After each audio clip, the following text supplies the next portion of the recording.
Starfield looks like it's going to be shit. And I don't mean that in the sense that I can predict that the gameplay loop is going to be absolutely terrible, because I can't predict such a thing. But I have this magical power called looking with my fucking eyeballs, and I am seeing things get outright ignored just because game look cool and oh look spaceship. I am honestly so sick of this trend in modern gaming where people just want to be hyped for something because they've gotten so fucking used to subpar mediocrity. And as such, anything that looks modestly different gets the biggest praise, as if it's the second coming of Jesus Christ or Allah not touching an underage girl. I could tell that Starfield was going to have problems from the first trailer alone, which was released in 2022. Released at a time where people were too busy using Coke bottles as suppositories to notice that the trailer was running at sub 30 FPS. And yet, this is the trailer that made people so fucking hyped to the point where they can't go 5 seconds without shooting up a school if you so much as cast any fucking doubt on anything. It seems that people have forgotten that Bethesda is Bethesda and are so fucking busy not thinking and clicking the add to wishlist button on their Steam page that they haven't noticed that if you scroll down and look at the little gifs that they do in the Steam page to show off gameplay or images or whatever, one of the first things you see in one of those sections is a guy holding a gun, but the gun is clipping through his hands. Because apparently when your right hand is on the trigger of a weapon, all you need to do to hold the rest of the gun is have your thumb protruding through the lower part of the gun, which isn't even a proper grip. People are already preparing their copium arguments, trying to pretend that perfectly valid concerns aren't perfectly valid concerns and that you're just a hater. Probably trying to justify the fact that they've spent countless fucking bucks on a Starfield controller and a Constellation edition which cost 400 bucks. Plus pre-ordering to get the amazing benefits that are a few in-game fucking skin. Remember when games gave you goodies like art books and mini statues or whatever if you pre-ordered a game? Nah, now apparently all you need to do to get people to pre-order your game is give them a fucking skin. And yes, I know that there is an art book for Starfield, but the problem is that it's fucking digital, meaning that it's gonna take a whole 35 fucking seconds for people to release that on YouTube. Another selling point of this fucking game is that, unironically, if it released today, it's being advertised as the least buggy Bethesda game, which I fucking hope it is, because apparently Microsoft engineers have been helping Bethesda, which is probably the only reason you're not going to be clipping into the fucking floor, or having your frame rate drop from 60 to 10. Oh, wait a minute, the game is locked at 30 FPS on console. People are trying to say that 30 FPS is better, where people are saying it allows them to do more in the game because that performance is going into other shit. Completely forgetting the reason behind the games locking themselves at 30 FPS is that they run like fucking shit, and would be easily noticeable if they tried to run at 60, meaning that the game is probably really poorly optimized, or the physics are tied to the fucking frame rate again. And I'm willing to bet you that day one on PC, people are going to unlock their FPS, and they're gonna have funky shit happen in the game because of it. It's not a creative choice for games to be locked at 30 FPS, it's because they want to give you a selling point of a higher resolution, and they can't get the game to run better without that aforementioned lock. And then you have the problem of Bethesda making an RPG. Bethesda has not been capable of making an RPG in over a decade that is in any way good. There is a reason as to why when you go on Steam, Bethesda is mentioned as being the creators of Elder Scrolls V, Skyrim, and Fallout 4 fucking twice. Because they want you to forget how shallow those games actually are, and the fact that they are more interesting because you can do a lot of random shit and not because they're good RPGs. Of course, there's fanboys already implying that people are gonna hate Starfield because it's a new IP, and not because people have fucking memories and know that Fallout 4, for example, was marketed as a big fucking RPG and a fucking good Fallout game, when the RPG aspects of that game went about as far as saying yes or joining 4 different factions, 3 of which had the exact same ending and very repetitive and very similar missions, such as finding the pussy that nobody who simps for Bethesda can ever seem to locate in real life. I guess that's because no quest marker was implemented IRL yet. I also found it very interesting how they neglect to mention Fallout 76, a game that is nothing it fucking claims to be and is more interested in stealing your wallet than the fucking IRS is with your taxes. But yet they want me to believe that Bethesda made an open world RPG game in which you explore over 1,000 fucking planets and they still have good RPG elements in it. So how did they achieve that? How did they achieve making 1,000 planets for you to explore in a fucking open world RPG? Well, procedural generation, of course. Where I'm willing to bet you that outside of maybe a handful and a half of planets, everything else is going to be generic garbage with a different fucking texture on it. Which seems pretty accurate to me, considering that every single time they try to show off a new planet, it's always big open nothingness with maybe a few trees, rocks, and a creature. Which reminds me a lot of two other games which claimed to be very fucking open yet were filled of fucking nothing. Something about No Man in a Sky or something. I don't remember the name of the game. Maybe somebody in the fucking comments can help me out there. Or that Amazon delivery simulator. But of course you can expect every planet to be filled with a lot of stuff, so I'm not going to expect that. I am, however, wondering what the boundaries of exploration are going to be. In fact, I'm willing to bet that entire planets are just going to be randomly generated shit, and every time you jump into a new area, the game is just going to procedurally generate it, leading to areas that look the same, and you hoping to God that the fucking in-game system generates something that looks interesting and different from big open place with a few hills on the side. But I did mention that this was an RPG. I kind of almost forgot about that with all this debate around how cool it looks and how shiny everything looks. Golly gee, I'm talking so much about how everything looks that I've forgotten that the game is supposed to have some depth and is supposed to have aspects to it beyond the fucking lighting effects. I wonder how that could happen. But yes, this game is an RPG. Apparently, and RPGs need characters. Very little of the actual RPGing was shown in the trailers and discussions and such so far, so I can't even comment about that. I wonder if there's a specific reason behind that. But there are 2 points on this fucking interaction and dialogue section that,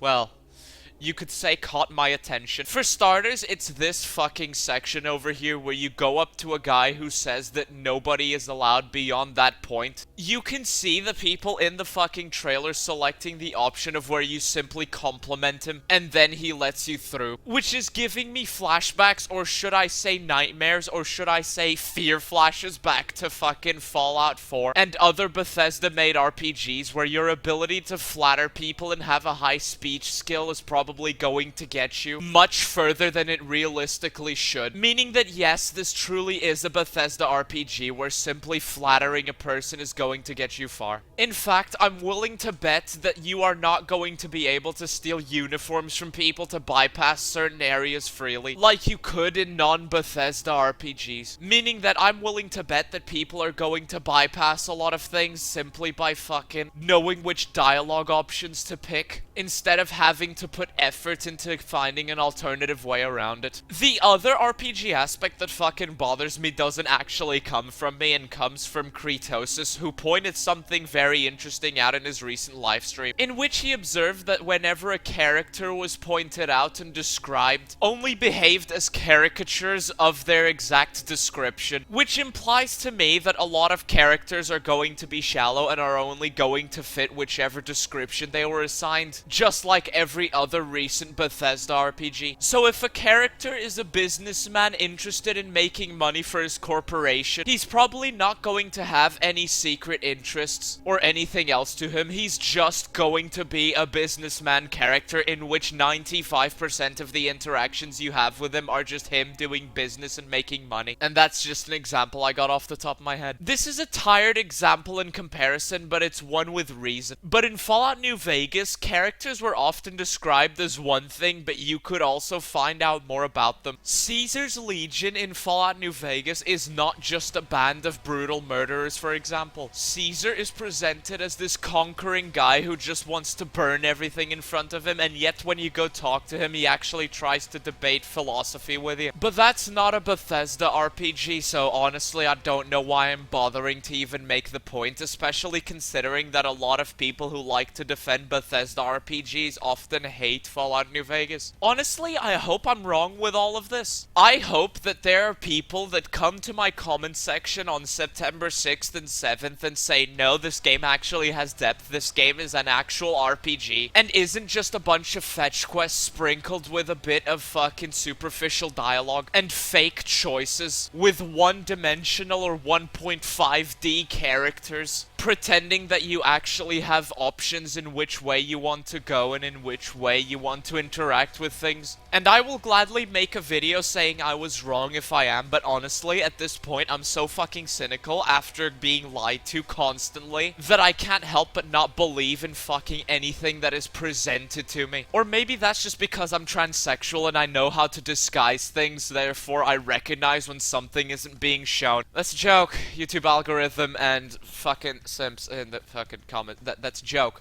That's a joke, okay? It's just a fucking joke, okay? It's just a joke. My point is that a lot of things are not being said which concern me. I am not transphobic. I am transsexual.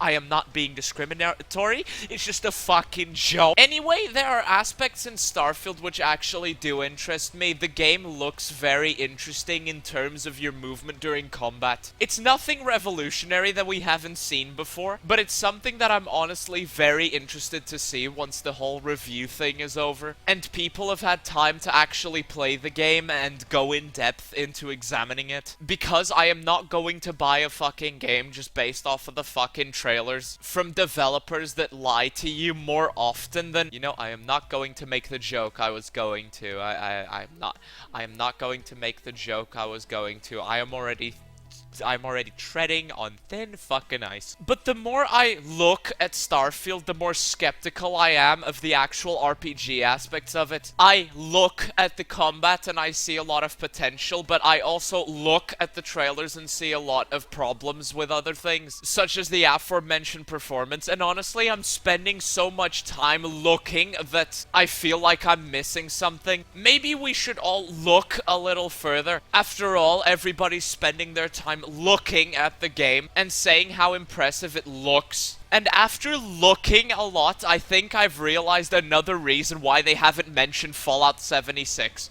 Because while the game does look impressive overall, in some areas you start to notice very serious issues the second you try to focus on other details other than what's exactly on the dead center of your screen. Because when you look at those not carefully prepared screenshots and points of view, and at other things, you start to notice shit like this, and this. It's just like Fallout 76, where they would have a lot of showcases of really pretty environments, but the second you looked or focused at certain points in the image, you started to notice that the game didn't look impressive at all. Because modern gaming is modern gaming, and modern gaming is absolutely atrocious. Because as long as you have a bigger number next to the resolution tag in a game's description and a few pretty lights, apparently people won't notice things like the fucking ground being absolutely disgusting 240p texture, stretched textures fucking everywhere, or no shadows to speak of. This is something that older games simply didn't have a problem with, because as long as the art style was consistent, the games looked good. To properly enjoy the visuals in this game, you have to not focus on the visuals. Post-recording over here, I am not saying that the game looks like shit overall. In fact, in indoor closed environments and in some open areas it does genuinely look impressive, but in a lot of cases it actually doesn't look that great. That's the point I'm trying to make. Overall, I am not trying to say that you shouldn't be hyped for this game. In fact, if you've analyzed all of this and are still interested in the game, if the game looks like it's interesting to you, or if you don't care that much about the visuals or the RPG aspects and just want a game in which you can fly around in space, interact with some characters, and shoot stuff, then go ahead. I am not trying to tell you you're wrong if you do enjoy this game when it comes out. What I have been trying to do here is point out some of the obvious flaws that a lot of people are ignoring. Bethesda is known for lying to its customers repeatedly, and in a world of this scale, there's absolutely no way that the people who have to advertise having less bugs than in the previous iterations are going to be able to deliver something in which what they show you is what it's always going to be like, or what it's going to be like a majority of the time. For an RPG, they sure didn't spend much time talking about the RPG aspects of it. Sure, I know that you can do stealth and can interact with characters with different dialogue options, but that's about all I know from this RPG. I'm seeing a lot of shooting and a lot of looking at lights, but I'm not seeing a lot of examples on different ways in which I can do the same thing or bypass the same obstacle. But what I do know is that I can compliment a guy who is not supposed to allow me to pass, and he allows me to pass. I hear a lot about exploration, but I only see a bunch of open fucking areas with absolutely dick in them. I am hearing a lot of talk about visuals, but I am seeing very obvious performance issues even in the very carefully prepared trailers that they have for us. Which reminds me of the Battlefield 2042 trailer, in which you could tell that the game wasn't even running at 30 FPS, even from the trailers that they put out themselves. I am hearing a lot about playstyles, but I am seeing AI that doesn't even react to noises such as you opening a vent and jumping down from said vent. And I am seeing all of this from a game company that is known for lying to its fucking customers and delivering subpar products in which they call games that aren't RPGs, RPGs. I am seeing all of this from a company that has an absolute abysmal track record in making games function properly, yet our absolute masters are taking your fucking money every chance they get. I will not be buying Starfield when it comes out, and will be waiting for reviews from people who don't give everything that looks shiny a 9 out of 10. If it is good when it comes out, or if you enjoy it when it comes out, then by all means enjoy it. I am not going to stop you from enjoying it, just as I'm not going to stop you from enjoying other Bethesda games like Fallout 4. But do not be surprised when people start pointing to things such as the ones I have previously mentioned in this video start being used as arguments against this game and criticisms of it. Do not be surprised when your game's performance is absolutely fucked, because surprisingly enough, people can criticize a game for its legitimate flaws and still enjoy it, and just because you criticize the game doesn't mean you're a fucking hater. It just means you recognize things that are in front of you. Thanks for watching, thanks for rating, and I'll see you all in the next one. Bye bye.